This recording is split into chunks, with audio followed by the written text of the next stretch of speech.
Hello students, मेरा नाम है अरुण शर्मा। आप सभी का अरुण कोचिंग क्लासेस में बहुत बहुत स्वागत है। बच्चों, आज का हमारा जो टॉपिक है वो है methods of valuation of goodwill. तो गुडविल की जो वैल्यूएशन है उसको उसकी वैल्यूएशन करने के कौन कौन से मेथड्स हैं।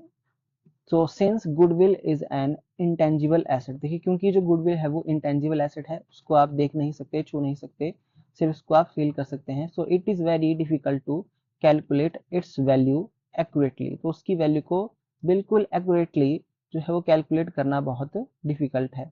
इन case of sale of business, its value depends on the mutual agreement, है ना। इन केस देखिए किसी बिजनेस को बेचा जा रहा है ना। सो इट्स वैल्यू डिपेंड्स, जो गुडविल की वैल्यू होगी वो डिपेंड करेगी जो आपस में जो है वो पार्टनर्स ने जो भी म्यूचुअल एग्रीमेंट बनाया होगा, है ना। जो मतलब कि जो सेलर और बायर के बीच में, है ना, बिजनेस को खरीदने वाला और बिजनेस को बेचने वाला जो भी मतलब पर्सन होगा, है ना, जो सेलर है और बायर है, उन्होंने आपस में जो भी म्यूचुअल एग्रीमेंट बनाया होगा उसके ऊपर डिपेंड करेगी गुडविल की क्या वैल्यू होगी। ठीक है। In the case of partnership firm, various methods have been advocated for the valuation of goodwill. Goodwill calculated by one method differ from the goodwill calculated by another method. Hence, the method by which goodwill is to be calculated may be specifically decided between the existing partners। देखिए यहाँ पे बताया गया है कि जो goodwill को calculate करने के अलग अलग जो है वो मेथड है। ठीक है। बट गुडविल को कौन से मेथड से कैलकुलेट करना है ये स्पेसिफिकली डिसाइड किया जाएगा पार्टनर्स, जो हमारे एग्जिस्टिंग पार्टनर्स होंगे उनके बीच में ये बात डिसाइड होगी कि, है ना। Okay. And the incoming partner, जो आने वाला पार्टनर होगा या फिर जो हमारे पुराने पार्टनर होंगे उनके बीच में ये मतलब डिसाइड किया जाएगा कि कौन से मेथड से जो है गुडविल को कैलकुलेट किया जाना है। तो यूजुअली हमारे पास जो है वो तीन टाइप के मेथड यहाँ बताए हैं: average profit method, super profit method और कैपिटलाइजेशन मेथड बच्चों। ठीक है। और मैं आपको बता देता हूँ कि इस चैप्टर से आपको जो है वो न्यूमेरिकल पढ़ता है जरूर। फर्स्ट मेथड है एवरेज प्रॉफिट मेथड। सो ये जो मेथड है आपका, this is a very simple and widely use method. ये बहुत ही ज्यादा सिंपल मेथड है बच्चों, है ना, गुडविल की वैल्यूएशन का। तो goodwill under average profit method can be calculated either bye simple average profit method और दूसरा वेटेड एवरेज प्रॉफिट मेथड। तो देखिए जो आपका एवरेज प्रॉफिट मेथड है ना, उसमें गुडविल को कैसे कैलकुलेट किया जाएगा, दो तरीकों से, या तो सिंपल एवरेज प्रॉफिट मेथड या फिर वेटेड एवरेज प्रॉफिट मेथड। ठीक है। तो सिंपल, जो आपका सिंपल एवरेज प्रॉफिट मेथड है उसको पहले एक्सप्लेन किया गया है। So in this method goodwill is calculated on the basis of number of past year profit. जो हमारे number of past year profit है उनके बेस पे जो है वो इसको कैलकुलेट किया जाएगा। एवरेज ऑफ सच प्रॉफिट्स, है ना, जो ये हमारे पिछले जितने भी सालों के प्रॉफिट होंगे उनकी एवरेज निकाली जाएगी, एवरेज ऑफ सच प्रॉफिट, है ना। और उस एवरेज को मल्टीप्लाई किया जाएगा नंबर ऑफ ईयर से, है ना, जिसको हम क्या बोलते हैं, नंबर ऑफ ईयर्स परचेजेस। तो बच्चों ये जो है वो क्वेश्चन में दिया होता है। देखिए तो सबसे पहले इस मेथड में क्या होता है, एवरेज प्रॉफिट फाइंड आउट किया जाता है, मतलब टोटल प्रॉफिट जितने भी सालों के प्रॉफिट होंगे, है ना। जैसे आपके पास सपोज करिए यहाँ पे 3 सालों के प्रॉफिट दिए होंगे। ठीक है। जो भी इनका अमाउंट होगा, जैसे 5,000 है ना फर्स्ट ईयर में, फिर 6,000, फिर 10,000। ओके।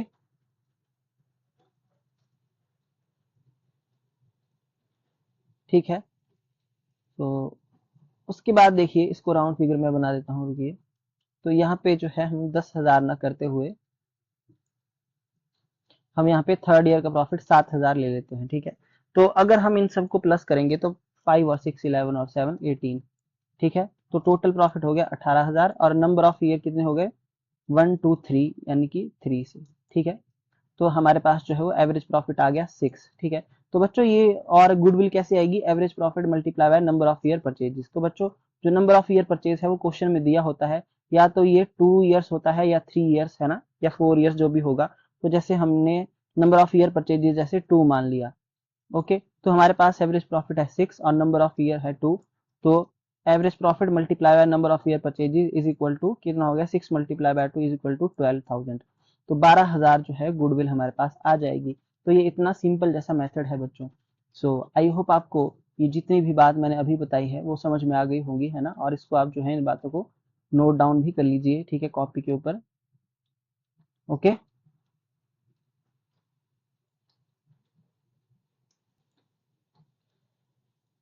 नोट यहाँ पे देखिए एक नोट दिया गया है इन दिस मेथड। इस मेथड में क्या होता है, past profits are averaged, okay, because future profits depend upon the average performance of the business in the past, है ना।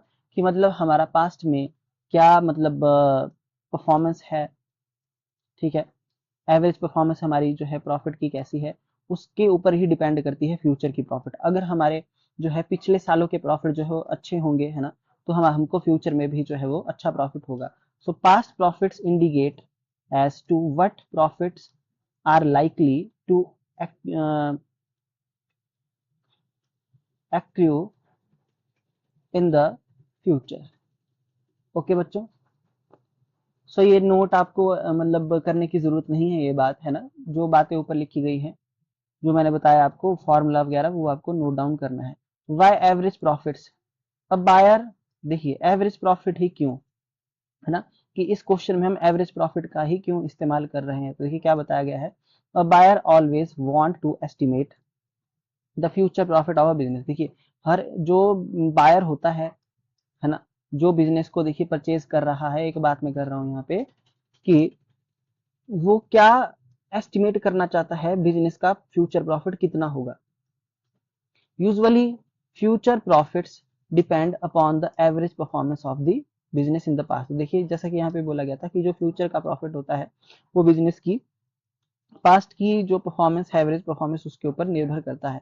सो past profits indicate as to what profits are likely to accrue in the future, so that's why the past profit are average। ये इसलिए यहाँ पे बोला गया है कि जो पास्ट के प्रॉफिट हैं उनको जो है वो क्या माना गया है, उसको मतलब एवरेज यहाँ पे बोला गया है, ठीक है। पास्ट प्रॉफिट्स आर एवरेज मतलब इसलिए पास्ट प्रॉफिट की एवरेज ली जाती है, ठीक है, क्योंकि हमारे फ्यूचर के प्रॉफिट क्या होंगे वो पास्ट के प्रॉफिट से ही पता चलता है कि हमको फ्यूचर में जो है इतना प्रॉफिट हो सकता है, ठीक है बच्चों। उसके बाद देखिए नेक्स्ट यहाँ पे नंबर ऑफ ईयर परचेजेस। तो नंबर ऑफ ईयर परचेजेस का मतलब है number of years for which the firm is likely to earn similar profit, है ना, कि कितने सालों तक जो है वो यही सेम रेट से प्रॉफिट जो है वो अर्न करना चाहेगी फर्म, है ना, after change in ownership because of the efforts put in the past, ठीक है। ओके जी, तो देखिए यहाँ पे क्या बोला गया है कि नंबर ऑफ ईयर परचेजेस का क्या मतलब है, number of years for which the firm is likely to earn similar profit, है ना, number of years for which the firm is likely to earn मतलब कितने सालों तक, है ना, कितने नंबर ऑफ ईयर्स तक जो है वो सिमिलर प्रॉफिट वो अर्न करना चाहेगी फर्म, है ना, जब ओनरशिप चेंज हो जाएगी। क्योंकि देखिए बच्चों कि एक बिजनेस जो है वो परचेज करने वाला है और एक बेचने वाला है, ठीक है। तो जो खरीदने वाला होगा अब जो है ओनरशिप जो है वो चेंज हो जाएगी। अब जो मालिक पहले कोई और था, है ना, उसने जो है अपने पास्ट में जो भी एफर्ट्स लगाए होंगे उसकी वजह से ही उसे जो है वो फ्यूचर में उतना प्रॉफिट हुआ है, ठीक है। आई होप आपको जो है इन बातों को ये बातें जो है समझ में आ गई होंगी, ठीक है। तो यहाँ पर रीड भी इजीली कर सकते हैं, सिंपल जैसी ये इंग्लिश लिखी गई है। तो ये था हमारा एवरेज प्रॉफिट मेथड, ओके।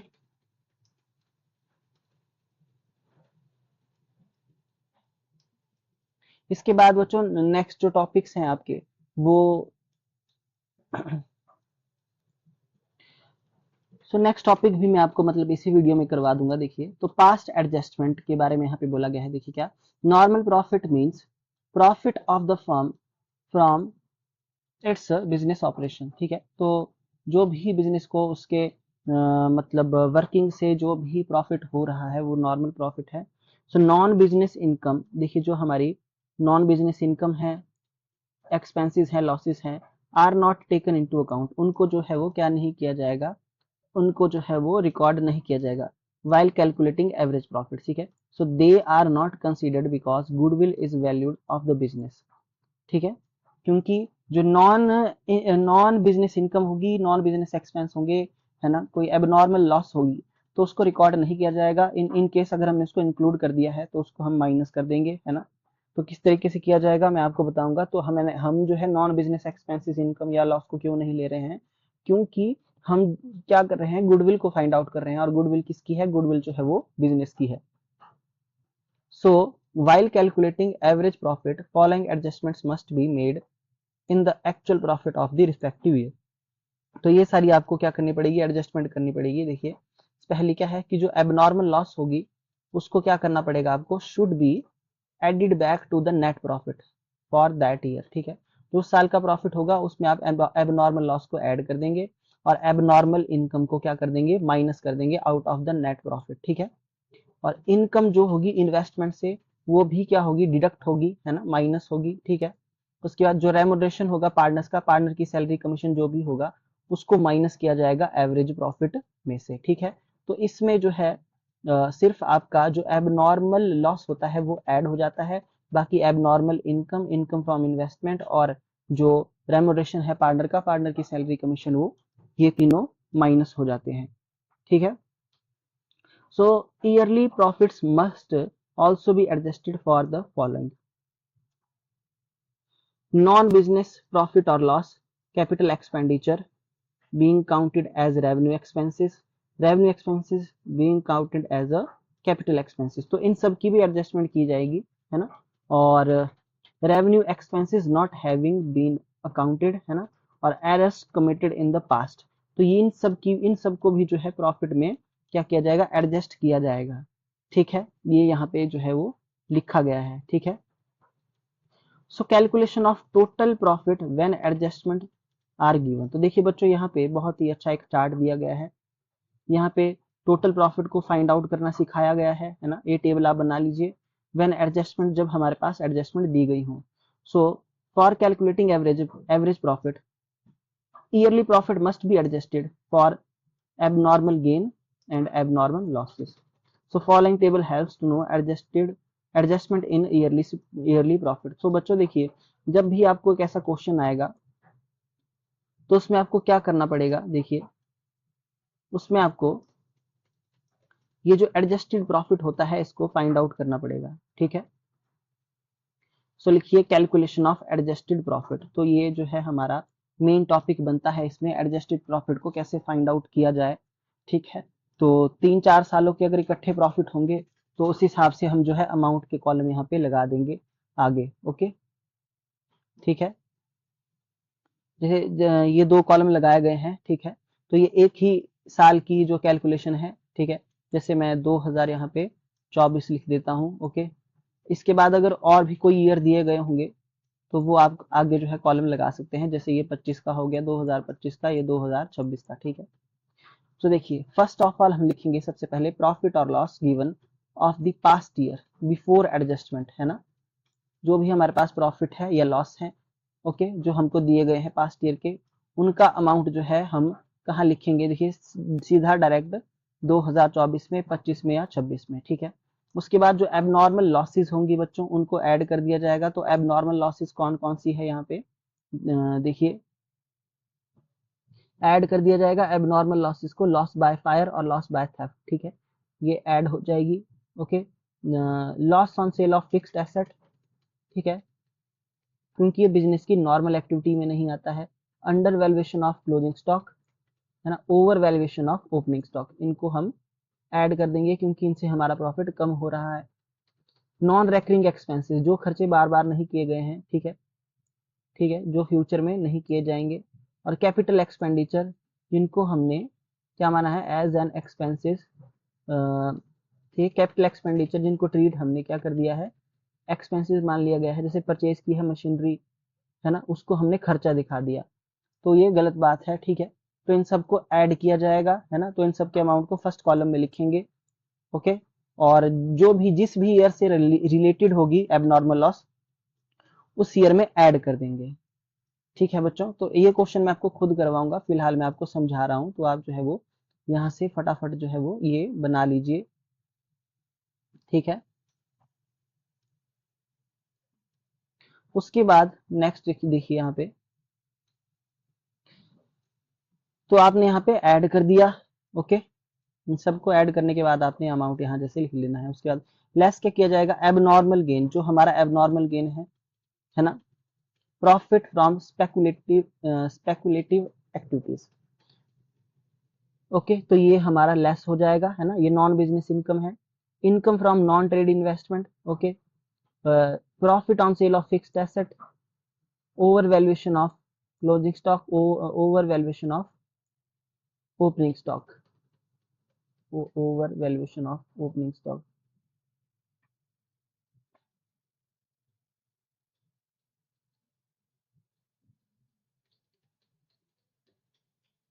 सो बच्चों ये जो है यहाँ पे देखिए रॉन्ग दे दिया गया है। एक बार मैं आपको बता देता हूँ कि ये under valuation of opening stock होना चाहिए था, है ना, इसको ठीक कर लीजिएगा। यहाँ पे लिखा जाएगा, देखिए फोर्थ पॉइंट है over valuation of closing stock, ये हो जाएगा लेस। और अंडर वैल्यूएशन, यहाँ पे देखिए अंडर वैल्यूएशन होगा इसकी जगह, है ना, अंडर वैल्यूएशन होगा, ठीक है, ऑफ ओपनिंग स्टॉक, ये माइनस हो जाएगा। नॉन रेकरिंग इनकम, जो हमारी इनकम है ना, जो कि such income are not expected in future, ठीक है, वो क्या हो जाएगी, वो नॉन रेकरिंग इनकम है, ठीक है। जैसे इनकम फ्रॉम लॉटरी, कुछ ऐसा आप लिख सकते हैं, ठीक है। उसके बाद रेमुनरेशन टू पार्टनर, जो ऑलरेडी डिडक्ट किया गया है ना, as it is to be paid in the future year, ठीक है, जो ऑलरेडी पे किया, मतलब जो already deduct, already are not deducted, है ना, it is already not deducted. Okay, तो ये भी माइनस कर दिया जाएगा, ठीक है। उसके बाद एनी अदर फ्यूचर एक्सपेंसेस, कोई भी आपका फ्यूचर का एक्सपेंस है, ओके, जैसे इंश्योरेंस प्रीमियम है ना, it is to be paid in future year, okay, तो इसको भी माइनस जो है वो कर दिया जाएगा। तो ये सारी की सारी जो आइटम्स यहाँ पे बताई गई हैं लेस वाली हैं, है ना, तो इन सब को आप जो है कॉपी पे नोट डाउन कर लीजिए, ठीक है। और ये जहाँ पे ओवर लिखा है ओपनिंग स्टॉक के लिए, उसको अंडर लिख दीजिए बच्चों, ठीक है।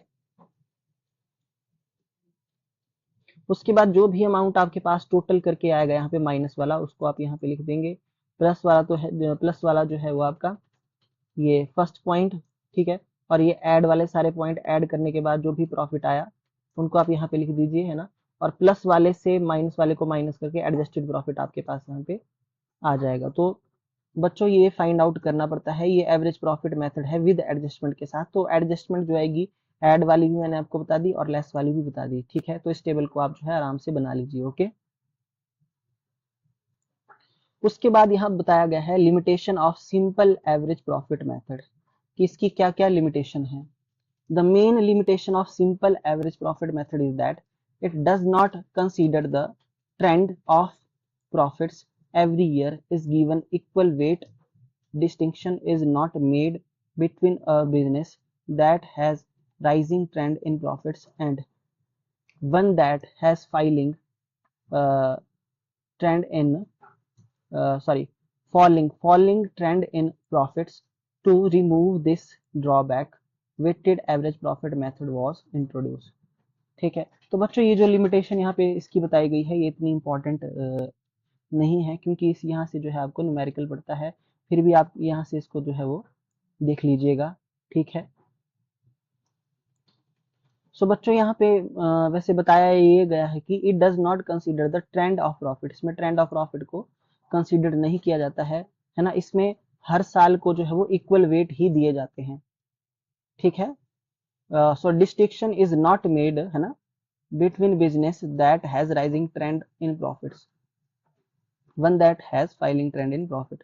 तो बच्चों ये जो वेट दिए जाते हैं प्रॉफिट को, इसके लिए जो है अलग से वेटेड एवरेज प्रॉफिट आता है हमारे पास, है ना, जिसको मैं आपको नेक्स्ट लेक्चर में डिस्कस करूंगा।